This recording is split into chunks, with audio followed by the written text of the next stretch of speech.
The sun emits light, but not all of the light is the same thing.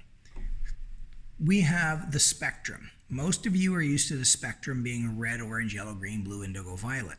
But that's just an itty-bitty tiny part of the spectrum.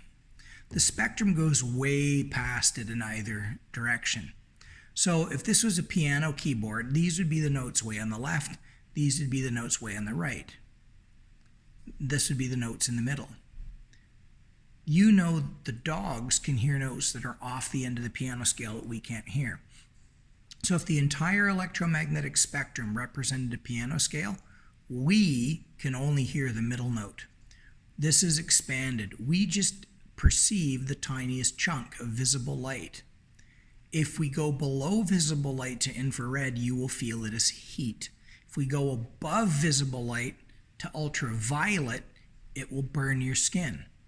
But if we go all the way to X-rays, you'll feel and see nothing, but the X-rays are there. It just takes a machine to pick them up. If your eyes were huge, like gigantic big deep sea squid eyes, you could see into the infrared. And if we had some fancy eye that we designed that was like 100 feet across, it could see radio waves. So we only see a tiny part of the spectrum. The sun kicks out almost everything, but very little of it reaches the earth. So this graph here and that are kind of the same way. There's UV, visible, and infrared. So what I'm going to do here to indicate ultraviolet light, I'm going to shade this box in UV. And infrared, I'll choose what I've got to my colorblind eyes. The red for radio waves. I'd go a lot darker than that. So,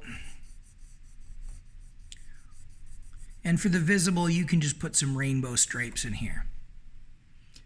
This is how bright the sun is in outer space. So if we look and I pick ultraviolet light right here and I follow up right to there. So this color of ultraviolet light has a strength of 2.5. Let's call how bright it is. 1 watt, 2 watts, 3 watts, 4 watts, 5 watts. The ultraviolet light is quite dim, right? But this is visible light. And I'm telling you right here is yellow. So if you do this straight up, that is the sun's favorite color right there. The sun emits really strong levels of yellow. This peak here is actually blue light.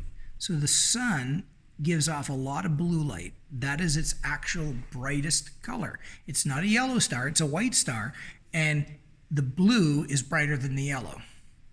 How come you don't see that? Because your eyes like yellow better. You will see yellow as brighter. This looks brighter than that orange, but they're the same brightness. You will see a yellow light bulb as almost twice as bright as a red one, even if they have the same wattage. Now, I didn't give myself a regular pen here to see. This is in space. This is what we see in outer space, how bright the sun is.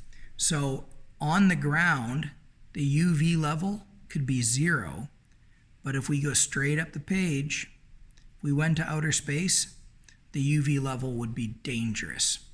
This includes the top of a mountain. If you go to the top of Mount Everest, you will sunburn in a fraction of the time on the ground. So what's happening to the light? The air's absorbing it. So I'm going to do this. This is the brightness in space at each color. No UV, lots of visible, and as we go into the infrared, the curve is falling. So way out here, the sun is producing no light at all in this far, far red. But on the ground, this is what happens. So here's what I want you to do here. Shade this and get an idea what it is we're looking at. On the ground, the light levels are dragged down by all our atmosphere. So once I shade this in, I'm going kind of fast, so I won't be as neat as I would like.